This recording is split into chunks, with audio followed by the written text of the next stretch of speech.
on t'annonce comme ça... La solennité avec laquelle je vous annonce, franchement... Non, c'est pour dire que je n'ai pas droit à l'erreur. Il va falloir partager avec moi ce que vous recevez du général. Ben, écoutez... Ça, c'est des informations de sources sûres. Écoutez, pourquoi j'ai tous ces gris-gris là? Parce qu'il faut respecter nos valeurs ancestrales. Bien sûr. On allait fouiller, j'ai fait des recherches avec les talkie-walkie, mais on a vu que depuis 1960, mais il faut y interroger les arbres, les cailloux, les feux pour obtenir ces informations. Alors, oui, 1900, nous allons l'air en noir et blanc. Regardez. C'est dans votre enfance. En ce jour béni du 7 août 1960, l'indépendance de la Côte d'Ivoire. L'indépendance de la Côte d'Ivoire. Pendant que les gens ovationnaient comme ça, oh, c'est là Nguessan venait au monde. C'est son petit nom, Nguess. Le 7 août 1960, toutes ces ovations-là, c'était béni. Oui, c'était pas seulement pour la nation ivoirienne, mais c'était votre arrivée au monde. Il faut l'ovationner. Il a même âge que la Côte d'Ivoire.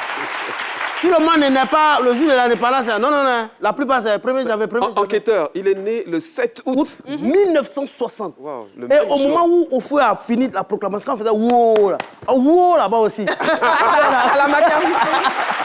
Il est né à Mouapé, sous-préfecture d'Azopé. Alors, il a passé son enfance à Lokodjoro. Il a fait le CP1 à l'EPP Lokodjoro. Alors, on a vu dans l'élément, on dit on se moquait de lui.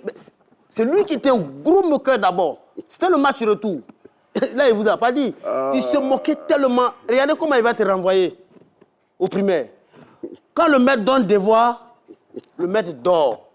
C'est un Nguessan qui se moque du maître. Mais un jour, le maître l'a attrapé.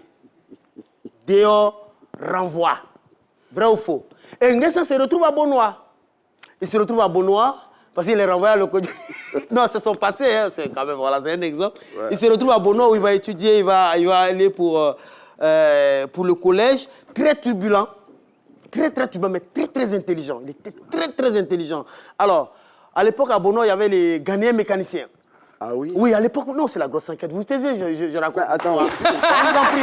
Non, mais attends, la grosse enquête est là. Alors, il partait, chaque fois qu'il partait à l'école, quand même, il suivait un peu ces mécaniciens là-haut. Il a eu l'amour et il a épousé cette envie-là de faire la mécanique. Oui. Et il a abandonné l'école et allé à la mécanique à Biafra, à Trècheville. Mais tout ça, c'est la grosse... Nous avons interrogé les bois. Nous avons interrogé les cailloux. Alors, mais il faut dire que c'était un grand footballeur à l'époque. Ah oui? Oui, ah oui. Elle est gauche. Ouais, elle est gauche. Oui. Ballon passe, l'homme passe pas. C'était lui. Pas tout ça là. Mais c'est les bois que nous avons interrogés. Wow. Alors, et donc, il avait quand même cette fibre artistique en lui. Ah oui. J'étais dit artiste parce que couché sous les véhicules, en train de les réparer, descendre les moteurs. Mais lui, il fredonnait les chansons traditionnelles. Bien sûr. Ah ouais, les gars, ouais. Et l'huile du moteur tombait à la gauche et ça lui raffinait la gorge. Oui, mais voilà. Pendant que, oui, il a couché sous voiture là, puis il chante. Il chante, donc la casse, ça descend dans la gorge. Là. Tout ça là, peut-être réparé. Mais, et très tôt, quand il arrive au garage, lui, il apprend vite que ce qu'il a trouvé là-bas. Oui. Et déjà très tôt, il revient avec de gros véhicules, de gros cylindres à la maison. Il dit, non, mais je sais conduire déjà. Et vous avez conduit très tôt. Oui. Il venait avec ces gros cylindres là. Et vous étiez chez votre grand frère qui est révérend aujourd'hui, vous l'avez dit, Mambo. Alors, et donc fondateur du Soteka, et donc, vous l'avez dit tout à l'heure, c'est lors de la crise économique des années 80 et autres, avec toutes ces difficultés, que vous avez créé le groupe. Mais en 1914, en 1984, une page noire. Ah ouais. Malheureusement, cet accident qui a causé la perte de votre bras, malheureusement. Et c'était un mort parmi les morts. Oui. Alors, je vous explique. Il fait l'accident, il perd beaucoup de sang. On l'envoie sur la civière, il est là. Maintenant, à la morgue, là, les trous où on met les corps, là, on arrive avec Nguessan. On dit, bon, il faut enlever quelqu'un pour qu'on mette Nguessan là-bas.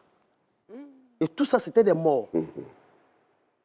Maintenant, lui, qu'on devait enlever, là, on dit, bon, il faut remplir les formalités administratives avant qu'on enlève le cordon. Nguessan patiente.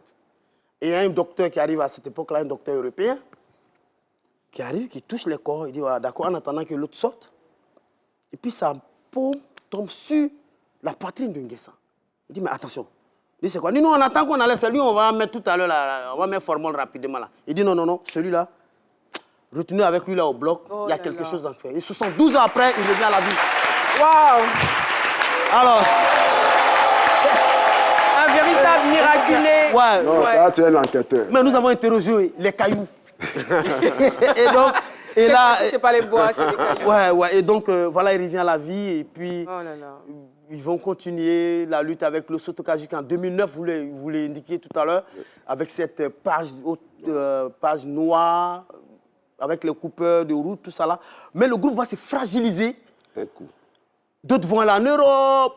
Ce que vous n'avez pas dit, c'est que ça fait même pas quelques semaines, les débris, les tessons de bouteilles, ils sont enlevés ça de ta tête, il n'y a pas longtemps.